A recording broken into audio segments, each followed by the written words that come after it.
It is the minority on the defensive. That's because 10 incumbent Democrats seeking re-election represent states the president won in 2016. We've been listening in to Senate Majority Leader Mitch McConnell. We heard earlier from the Senate Minority Leader Charles Schumer. And joining us now on the phone is Congressman Peter King, the Republican from Seaford. Well, Lee and Stone, a lot of Republicans in this room feel that Donald Trump was written off in part because of that unconventional campaign you mentioned.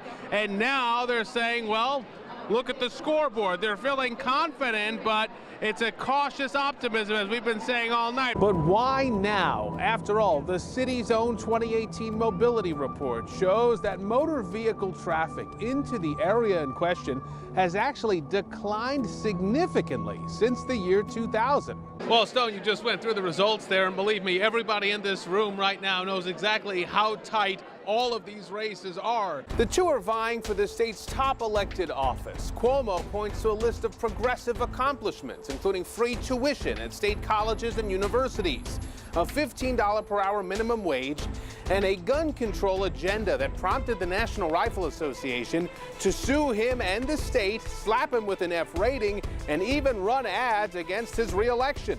More than 700,000 vehicles enter what's called the Manhattan Central Business District every day. They come across the various bridges and tunnels south of 61st Street from the east and from the west. And for many, it's a rough ride. How would you describe it? Painful. There's a lot of traffic. Governor Cuomo admits it's a problem, but says he has a solution. It's called congestion pricing. There's no smarter, better alternative to do it. So what is congestion pricing? Basically, if you're driving into Manhattan south of 61st Street, you're going to pay a toll, no matter how you intend to get there. The bridges, the tunnels, they will all be cashless toll roads with the goal of raising $15 billion over the next few years. But why now? After all, the city's own 2018 mobility report shows that motor vehicle traffic into the area in question has actually declined significantly since the year 2000. Congestion pricing, frankly, taxes people who drive in. They're the ones who will pay the tolls. And the governor wants to use that money to subsidize the subway system. It's all part of a 10-point plan put forth by Governor Cuomo and Mayor Bill de Blasio. It says the revenue will be used to, quote, provide a funding source necessary to ensure the capital needs of the MTA can be met, with priority given to the subway system. Great news if you rely on the subways. Almost everybody in my district rides a train or a bus every single day. Congestion pricing now! Congestion pricing now! And Cuomo claims this is really a tax on out-of-state drivers, not New Yorkers. It's a luxury to drive into Manhattan. But that message is not going over well with folks in the tri-state area who do commute by car or truck each day. I can't afford it now. Are you kidding me? This congestion pricing, I think, is outrageous. And with the businesses that make deliveries in Manhattan. But after a while, it becomes, well, is it profitable or not? So will congestion pricing prevail? That remains to be seen. But what is clear is that for drivers, this solution to congestion may be about as comfortable as a head cold. Rich Barrabi, News 12, Long Island. He was twice elected to serve as the highest-ranking official in Nassau County government. But on Friday, a jury determined that Ed Mangano betrayed the public's trust.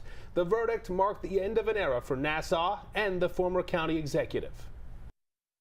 I'm very proud of my service as county executive. I would not and could not be bribed by anyone. Ed Mangano remained defiant Friday, even after a jury convicted him of corruption and found his wife Linda guilty of lying to the feds to help him cover it up. The devastating verdict marks the culmination of the former Nassau County executive's shocking fall from grace. How you doing? 10 years ago, the little-known, dark-haired county legislator from Bethpage challenged two-term Democratic incumbent Nassau executive Tom Suozzi. Mangano ran as a tax cutter and pulled off one of the greatest upsets in Long Island political history. I appreciate everyone that voted for us, and we won't let you down. We will not let you down. Mangano defeated Suozzi, although it wasn't quite official on Election Day. A recount later confirmed that the Bethpage Republican defeated Suozzi by less than 400 votes. 4 years later, Mangano proved his first victory was not a fluke. With his wife by his side, he defeated Suozzi again, this time by double digits. He had guided the county through Superstorm Sandy, formed a bipartisan alliance with the governor, and held the line on property taxes, even as the cash-strapped county remained under the control of a state board. But in his second term, rumors began to swirl.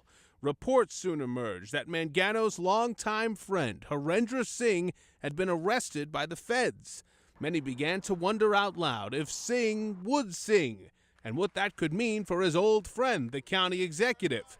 I asked Mangano as much during this interview in September of 2015. What was your reaction when you saw the charges against him? We've issued comment on this subject, and I'll refer you to our press office for the additional comment, on this particular subject. So you don't have any inappropriate involvement with Singh? Of course not. But the feds didn't agree. In October of 2016, Ed and Linda Mangano, along with Oyster Bay Town Supervisor John Venditto, were arrested.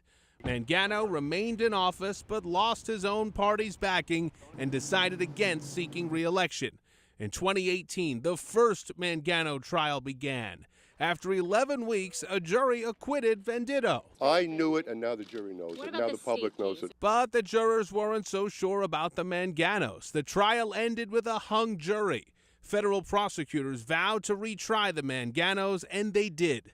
Last week, a new jury in the Mangano retrial delivered its verdict. Ed, guilty.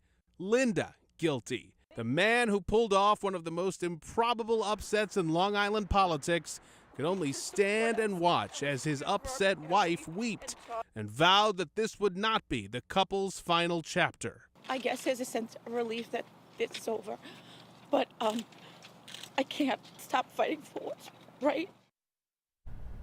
The Manganos maintain their innocence, and their attorneys say there will be a, quote, vigorous appeal.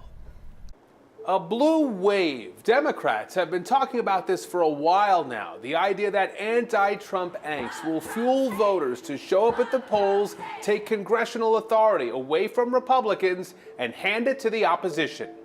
But Donald Trump is a pathological liar. So what do the Democrats have to do to take control? All 435 seats in the House of Representatives are up for grabs. Democrats have to flip 23 seats to wrestle control away from Republicans.